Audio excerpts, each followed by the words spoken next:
Ele faz automobilismo há 40 anos. Eu vou conversar com Reginaldo Leme.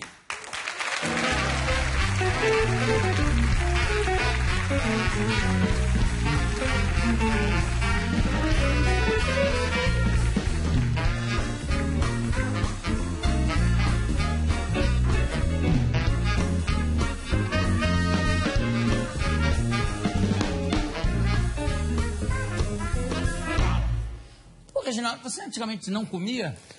Por quê? Porque você era magro. Magro. Já fui magro também. Mas magro. Magro, mas o tempo não vai chegou passando. a ser nem Mato Grosso, porque você não deve malhar tanto. Nunca. Eu pratiquei muito esporte, mas malhar, eu jamais fiz. Mas muito esporte o quê? Automobilismo? Não, fiz tudo. Fiz natação, futebol, vôlei, basquete. Eu joguei beisebol, que era uma coisa que na infância poucas pessoas faziam. E você conhece a regra do... Eu conhecia, mudou muito, mas conheço. Então, é complicado. Um pouquinho como é que é. Quer dizer, eu sei que tem. O básico. O rebatedor, o cara que tem que segurar.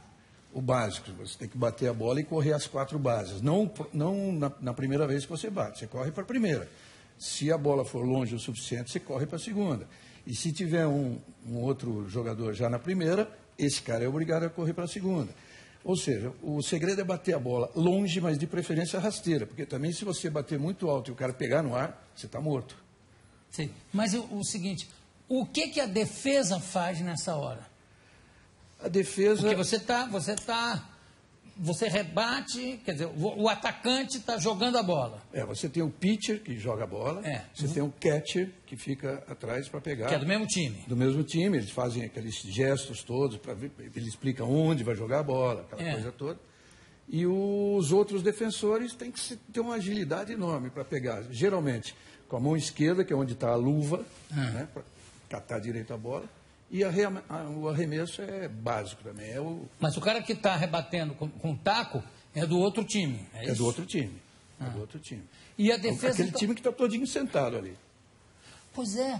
E o time que está na defesa já está posicionado em campo? Ele está todo posicionado. O batedor sai do banco, vai lá bater. E o resto do time? Do que está esperando. Ele tem 3 batedores de cada vez. Mas enquanto o cara está como batedor, o resto do time também não está espalhado para pegar a bola? O resto está só esperando a vez dele. Pode ser que esse batedor consiga ganhar uma base ou 2, aí vem um segundo batedor, então tem um companheiro dele numa outra base, está ali. Ele não pode ir para a mesma base onde tiver um outro. E você isolar a bola é o sonho de todo...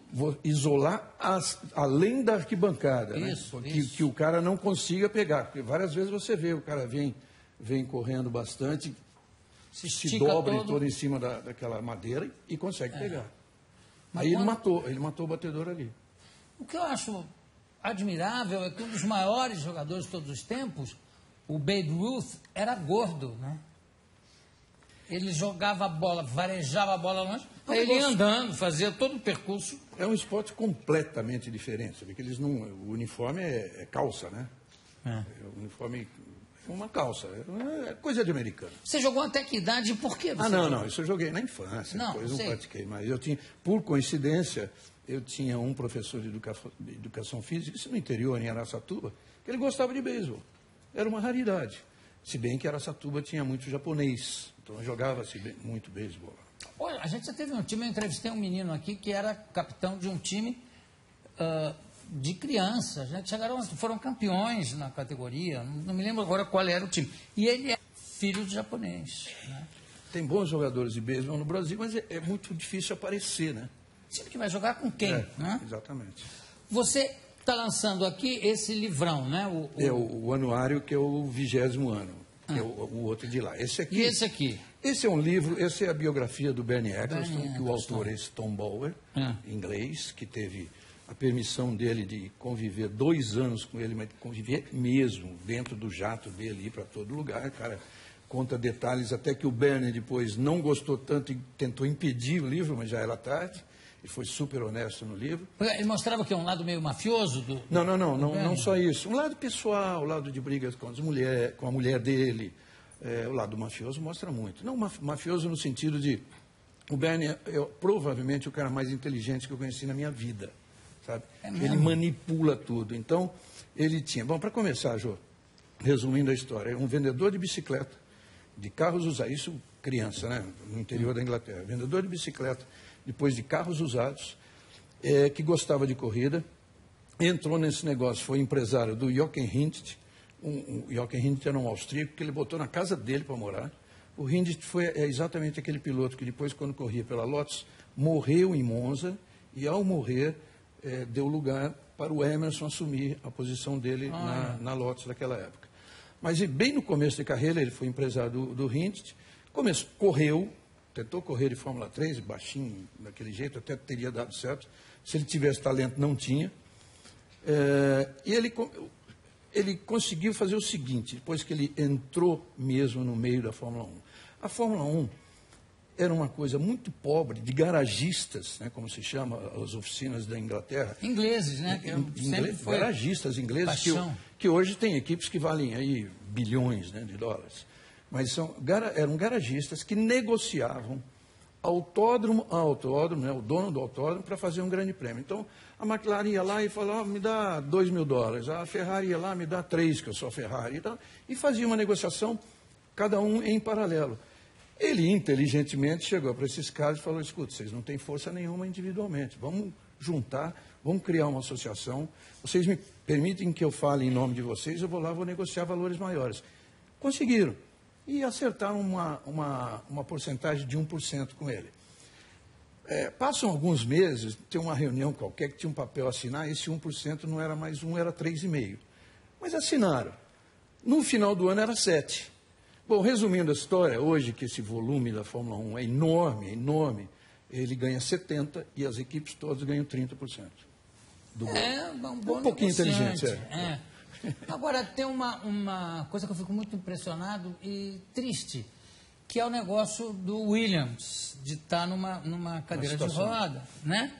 E que foi um acidente de estrada, se eu não me engano, foi o Piquet que socorreu ele. O Piquet estava num carro atrás. Como é que foi? Eles estavam voltando de Paul Ricard num treino, ele estava com um assessor de imprensa dele.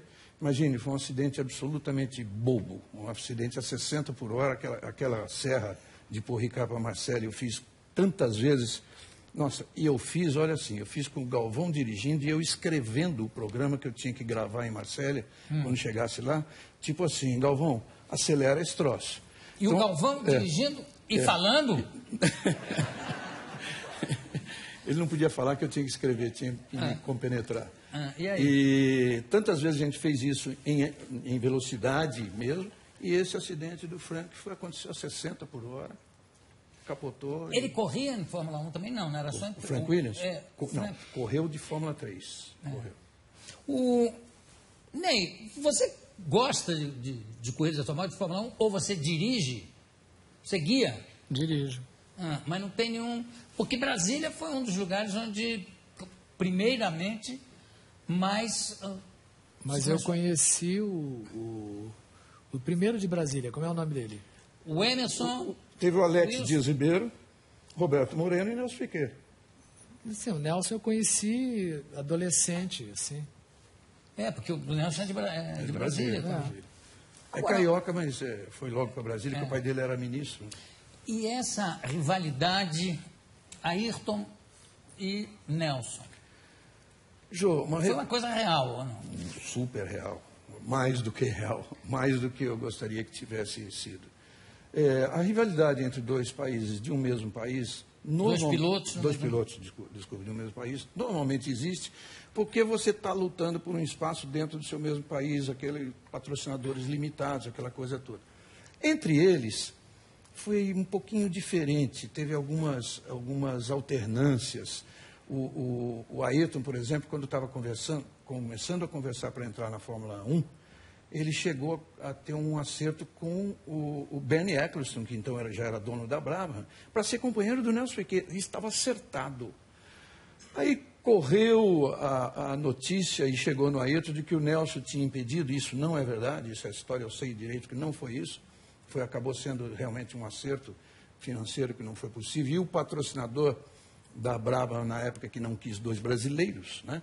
É um patrocinador internacional que queria pilotos de outros países. Diversificar, enfim, claro. Diversificar, pelo que ele queria de retorno de marketing. Então, essa coisa se acirrou. Eu tive momentos, até mandei essa foto para você, eu tive momentos em que eu consegui fotografar Ayrton e Nelson conversando. Vamos ver, deixa eu ver a foto. É muito raro. Aí, ó. Isso foi um momento que só eu vivi. Eu não conheço um fotógrafo que tenha isso. A discussão, a conversa era sobre quê? Sobre negócio carro. de segurança? Tinha acabado um treino, eles estavam conversando sobre carro. Eu sei que o Ayrton se preocupava muito com segurança, com mudanças. Todos. Aliás, tem um documentário maravilhoso agora, chamado Senna, né? Sobre o Ayrton, que você vê em várias reuniões o Ayrton se levantar, sair, voltar. E quem era o cara, o chefe, eu não sei quem é. O Jean-Marie Balestre. Era o presidente da FIA. Era um autoritário. Ele não tolerava, né? O Ayrton não tolerava o autoritarismo do cara. O Balestre é aquele que ele tinha um braço direito que era um técnico, que era um belga, que sabia muito mais do que ele. E quando esse belga começou a dar palpite nesta reunião que está no filme, eu participo bastante do filme, né? Você deve ter assistido. Está fazendo um sucesso mundial incrível. O filme é maravilhoso. E esse cara estava do lado dele, chama Roland Brusserrad. Esse cara começou a falar, ele falou, pera um pouquinho, a regra aqui sou eu. Exatamente, isso está no documentário. A regra sou eu, o que eu disser é regra. Os pilotos todos riam, mas era isso. Na época dele o Ayrton até se levantou e saiu, né? Numa dessas. Agora, eu tive um imenso prazer de entrevistar o Ayrton e depois ter até uma relação de amizade com ele.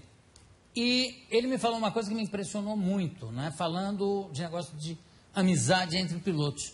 Ele falou, João, não existe, porque você não pode criar uma amizade com uma pessoa que pode morrer na próxima corrida. Hoje em dia eu diria que não é por aí. Tudo bem, a opinião dele era essa na época. Não, e também, primeiro que já é uma coisa altamente competitiva, né? Exatamente aí que eu ia chegar. Antes da fase Ayrton, o ambiente era outro, muito mais relaxado. Era comum eu estar circulando no meio de um paddock e chamar um piloto por inglês, italiano, o que fosse, e parar a conversar comigo. Hoje isso é absolutamente impossível. Porque o esquema deles obedece determinados horários, tem a entrevista tal. Eu ainda peguei Michael Schumacher de parar ele na pista. Michael, eu preciso falar um negócio com você. Pois não, parar. Hoje em dia, se ele parar, o que ele vai... Aliás, ele não vai parar, que ele vai dizer para mim, desculpe, eu tenho o horário lá que eu tenho que falar. Porque se ele falar comigo, ele vai chegar na Ferrari, principalmente na época de Ferrari dele, vai chegar na Ferrari, que ali a coisa é fogo, ele vai dizer assim... Ele vai levar uma dura e vai dizer, escuta, você tem uma entrevista marcada às 4h15, mas você acabou de falar com fulano ali. Quer dizer, não pode. É um funcionário do clube, é um funcionário da equipe. Não dá para parar mais. A não ser o Barrichello parava bastante. Que maldade, meu Deus. Nós, com os brasileiros, já que você falou em Barrichello, evidentemente que tanto Barrichello como Senna, como Piquet, como, enfim, Gugelmin, Boesio, todos que passaram pela Fórmula 1, Pisonia, Massa, a gente tem esse encontro fora da pista. Bom, eu vou jantar com ele. Claro. Mas dentro da pista eu também tenho que obedecer os horários. E o Barrichello agora está na Fórmula Indy. Né? E parece que tem até uma fotografia do filhinho dele no carro, escrito, corra, papai. Evidentemente que é maldade. Ele vai se dar bem lá. Vai, porque eu estou falando uma coisa a sério. Ele é um piloto, sempre foi um piloto, antes de ir para a Fórmula 1, ele era rapidíssimo, né? Ele ganhou os campeonatos. Em tudo que ele disputou, ele ganhou. E na Fórmula 1 ele foi muito rápido, só que ele pegou a fase áurea do Michael Schumacher, não só correndo contra o melhor piloto do mundo, mas melhor carro e o melhor piloto do mundo, mas este melhor piloto do mundo tinha a equipe a dispor dele. Ele montou o staff técnico da equipe. Não desmerecendo o Schumacher, que... Não, evidente. Aliás, não tem esse papo, né? Quem é o melhor, quem foi... Para mim, o Fangio continua sendo um fenômeno, sobretudo porque ficou vivo, né? Inclusive, depois daquele acidente lá em Le Mans, que foi uma coisa catastrófica, se salvou por milímetros. Que coincidência. Esse acidente de Le Mans foi o que motivou a saída da Mercedes-Benz, que corria em 54, 55, e ela só voltou em 2010 e agora acaba de ganhar a primeira corrida, ou seja, a vitória do Nico Rosberg, que é a primeira dele, foi 57 anos depois da última vitória obtida pelo Fangio. Porque naquela época chegava Fangio, Levesque, morreu, aliás, Fangio, Levesque e Mosse. Os 3 Mercedes que levantavam aquele freio aerodinâmico. Ô, Jô, eu só acompanhava isso por revista, né? Eu ao vivo. eu ao vivo. E eu falo isso do Fangio, porque ele dizia também, que eu, aliás, também tive o privilégio de entrevistar. Entrevistei 3 grandes pilotos, o Senna, o Fangio e o Piquet. E o Emerson. E o Emerson também, claro. Esse é o maior de todos, no sentido de ter aberto o caminho, um caminho que ninguém imaginava que um brasileiro pudesse percorrer. Aliás, a gente tem fotos aqui para mostrar, mas só para completar a frase do Fangio, que ele dizia assim, não, eu acho que eu fui o melhor, porque eu tinha o melhor carro e eu corria no limite do meu carro, que era o melhor. De modo que se alguém passasse por mim, eu nem me preocupava, porque eu sabia que ele ia ou quebrar ou morrer, não tinha outra opção. Vamos ver umas fotos aqui para você comentar com a gente? Ó, aqui. Olha só a diferença. Isso é em Paul Ricard. Olha, os dois de Galvão, os 2 de short. Acima da gente está um narrador inglês que ele está quase pelado, né? Você é esse magrela? De vermelho ali. E o outro é o Galvão? É o Galvão. Mas olha só, isso era uma cabine ao ar livre. Isso não tem muito tempo, 82. E hoje em dia você tem umas cabines de ar-condicionado e aí tinha o quê? 9, 10 emissoras de televisão. Hoje não tem menos de 150 transmitindo uma corrida. Vamos mais. Isso aí, o Ayrton, antes de entrar na Fórmula 1. Isso na Fórmula 3, nós fomos com exclusividade dentro da oficina dele. Esse cinegrafista aí, Nilton Pelichini, está na Globo até hoje, está aqui em São Paulo. Vamos em frente. É isso, uma das ocasiões em que eu encontrei George Harrison. A gente já falou sobre isso outra vez que eu vim aqui. Graças ao Emerson, me tornei quase amigo dele, digamos. Vamos mais. Isso aí no museu da Ford, aquele do meio de terno branco é simplesmente o senhor Henry Ford. Está aí o Galvão, está o Jorge de Souza, que foi da Rádio Globo. Arthur, o Galvão é esse aqui? Esse último aqui. Da esquerda. Já tinha uma certa barriguinha. Hoje em dia ele nem tem essa barriga toda. Não. Ele luta para não ter. Ao contrário de você, olha lá. Vamos mais. Jogando tênis com o Ayrton em Bali. Em Bali. Que vida, hein? Isso é Bali. Não, por que Bali? Bali era entre uma corrida e outra. Você tinha 3 dias de descanso. Vamos mais. Isso é recente. Isso aí é o meu programa no Sport TV, que é o Linha de Chegada e Entrevista. Esse do meio de amarelo é o nosso futuro campeão mundial. Esse rapaz chama-se Luiz Felipe Nasser, é de Brasília também, coincidentemente é de Brasília, e ali a gente fez esse programa, está ali o Thiago Leifert. E o Thiago Leifert, que é outro campeão, né? É outro campeão. Na sua modalidade, é incrível. Eu fiquei muito orgulhoso disso, nesse dia. O Thiago falou que, quando ele começou a pensar em jornalismo, que ele tinha o que eu fazia, as reportagens que eu fazia como referência dele. E ele é muito mentiroso também. Mas... Ô, Reginaldo, você acabou de falar o seguinte, 3 dias em Bali era entre uma corrida e outra, entre o trabalho. Quando a pessoa ama o que faz, você considera trabalho ou trabalho? Chama trabalho, né? Chama. Vivo disso, profissionalmente disso. Agora, eu te garanto, Jô, não existe nada na vida que eu goste mais do que o automobilismo. Até existe uma coisa que eu gosto tanto, que é a música. Tanto quanto? Tanto quanto. Eu acompanho onde eu estou. Você toca algum instrumento? Não, toquei bateria muito tempo atrás. É um instrumento. Imagina, eu toquei bateria, morava no interior, morei em 2 cidades do interior de São Paulo, Araçatuba e Rancharia. Eu tocava bateria, isso com 14 anos de idade. Iam aquelas grandes orquestras fazer os bailes.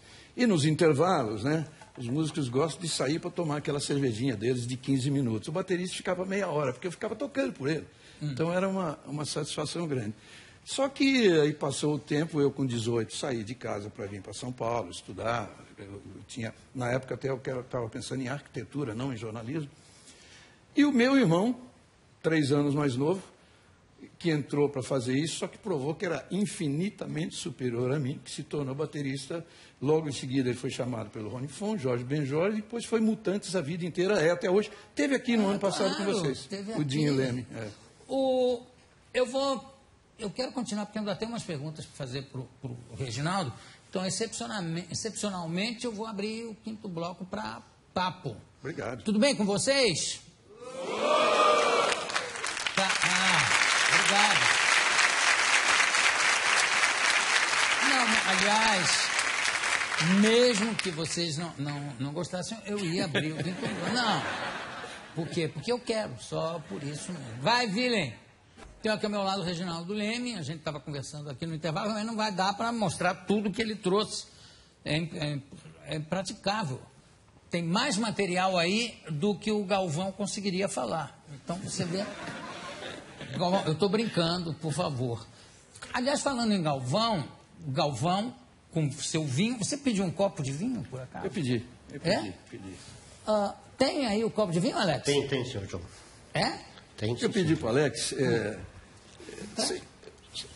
Sem abusar, não ia pedir um Petrus, mas em homenagem a ele, pedi um chileno, que não precisa ser exatamente um alma viva, mas você, é um chileno. Você gosta do gosto vinho? Do vinho, gosto. Com licença, senhor. Isso obrigado. Um hábito europeu, quer dizer, das tuas viagens? Não sei, de um tempo para cá eu gosto muito de vinho, um bom tempo para cá. Eu tomo uísque, gosto de uísque. Eu também gosto, viu, Alex? Estou levando. Eu acho que o Ney também. Você gosta de vinho? Vou esperar o seu, então. Gosto de também. vinho. Helena também gosta. Ouviu, Alex? Escuta aí, senhor João. Tá aqui, senhor. Então, sou nem Mato Grosso. Dona Inês também. Ele está bêbado já, porque ele começou a provar. Então, bêbado. Porque Tintim, Ney, Tintim, Helena. Tintim, vocês. Obrigado pela presença. Mas porque me explica por que todo corredor, todo piloto tem aquele penteado atrás, parece um aerofólio. E fala com a voz sempre um pouco... É o vento? O que é? O túnel? A voz nós tivemos azar em vários casos, com algumas exceções mesmo, de ter uma voz um pouquinho melhor. Sabe que o piloto, a tendência é o sujeito ficar careca muito rapidamente, por causa daquele capacete, né? Aquele abafado ali. Eu pensei que grudasse. Não, né? Não. Na hora que tira, aquela coisa, sempre suado. Eles se cuidam. Você falou que o Emerson abriu o caminho, que foi um dos grandes, e foi mesmo. E também era uma pessoa super modesta. É o máximo. Eu li uma entrevista dele, não sei onde é que foi, acho que foi no Pasquim ainda, em que ele falava, você ou o Jacques Stewart? Ele dizia, não, o Jacques Stewart. Ele dizia, não, você está sendo modesto. Ele falou, não, é o seguinte, no mesmo circuito, com o mesmo carro, ele chega 5 décimos de segundo na frente. Essa diferença está na munheca do Jacques Stewart. Eu acredito que o Emerson tenha dito isso mesmo, agora, fazendo uma ressalva. Num treino, em 2 ou 3 voltas, é isso mesmo, mas numa corrida de 70, ele inteligentemente ele achar um jeito de chegar na frente. Ah, não, eu sei, não. Eu estou falando... Eu assisti coisas, Jô, impressionantes. Eu estou falando como... E não me desminta! Não. Vou mandar buscar agora o Pasquim. Vou até conferir o que você está dizendo. Pode conferir. Vou até confirmar o que você está dizendo. Eu me lembro de uma corrida, até saí do Brasil, junto com o Emerson, viajamos, chegamos juntos, era uma corrida particular, né? Uma corrida que não fazia parte do campeonato, uma amistosa. Na Inglaterra, naquela época, tinha 2. E nós chegamos lá, fomos recebidos pelo Ted Merrick, que era o dono da McLaren, fomos direto para a oficina, fomos para a pista, aquela coisa toda, começa a corrida. Começa a corrida, Nick Lauda de Ferrari, ele de McLaren atrás, corrida inteira. A corrida tinha 40 voltas, o grande prêmio era muito maior, tinha 70. Essa corrida tinha 40 voltas, ele atrás, terminou atrás. Pegamos o carro, eu e ele, fomos para casa, então. Falei, cara, que isso? Você ficou atrás do cara o tempo todo, você fazia aqui para passar, você fazia assim. O grande prêmio é daqui a 1 mês e meio. Eu sei exatamente onde eu vou passar. Chegou o grande prêmio, ele ganhou do Lauda. Que loucura, esse é o piloto, até me arrepia dizer uma isso. Frieza, né? Uma coisa particular do Emerson que eu gosto de dizer, até essa opinião, é de Bird Clemente, né? Nosso famoso, grandioso, meu ídolo, amigo Bird Clemente. querido, é. Já esteve com você, né? Já. O Bird tem uma frase do Emerson, que é uma definição do Emerson de magnânimo, né?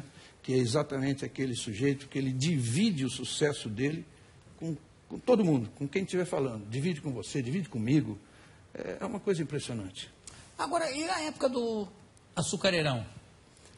Que era o Copersucar. Esse aí é uma das coisas, é uma das grandes injustiças que acontecem na vida, ou principalmente por parte de uma imprensa não especializada. Hoje a nossa imprensa especializada é muito forte, muito bem informada, mas criticou-se muito na época. O Emerson teria deixado a McLaren para encher o bolso de dinheiro na Copersucar, quando, na verdade, ele deixou a McLaren, que se ele não tivesse deixado, ele teria ganho no mínimo mais 2 títulos mundiais, e veio com todo o idealismo reforçar uma equipe que estava sendo construída para carregar o nome Fittipaldi que eles pretendiam que tivesse até hoje. Por causa do Ilcinho, né? O Ilcinho é que era o arquiteto de todo o projeto. Mas o negócio da imprensa que você está falando é verdade a posteriori. Mas no começo a imprensa deu a maior força, inclusive logo acho que foi na primeira corrida aqui no Brasil, que ele fez os 6 pontos que eram necessários para não precisar mais pagar o ingresso no circo, né? Ju, não me lembro exatamente isso, mas teve esse começo. Você era muito menino na época também. Esse começo foi muito difícil. O carro pegou fogo na Argentina, ainda com o Ilcinho. Foi muito difícil, mas teve no Rio de Janeiro o grande resultado, que ele chegou em segundo. Exatamente.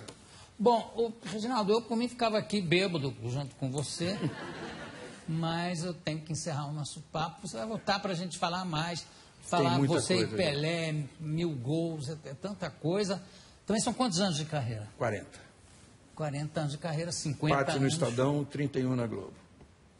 Maravilha. E está lançando aqui Esse é a 20ª edição do Anuário, esse livro que a gente começou a fazer em 1992, e que era um livro bem pequeno, hoje ele tem 440 páginas, e ele se tornou, todo mundo chama de a Bíblia do automobilismo. Eu digo que, na verdade, ele é, na língua portuguesa, o único anuário do mundo, né? E é o único relato histórico do automobilismo brasileiro, embora ele tenha aí as 44 principais categorias do mundo. Você sabe que o meu último livro, Nas Desganadas, tem uma corrida no circuito da Gávea, narrada inteira, e um ano depois veio o Manuel de Oliveira, que hoje está com 102 anos, e filmando, sabia disso, Inês? Português, 102 anos, e foi corredor e cineasta. Está filmando lá com 102 para comemorar. Devia casar com a Bibi, que está comemorando, noventinha, fazendo uma excursão pelo Brasil. Sensacional. Boa noite a todos vocês em casa, muito obrigado e até amanhã, sem falta.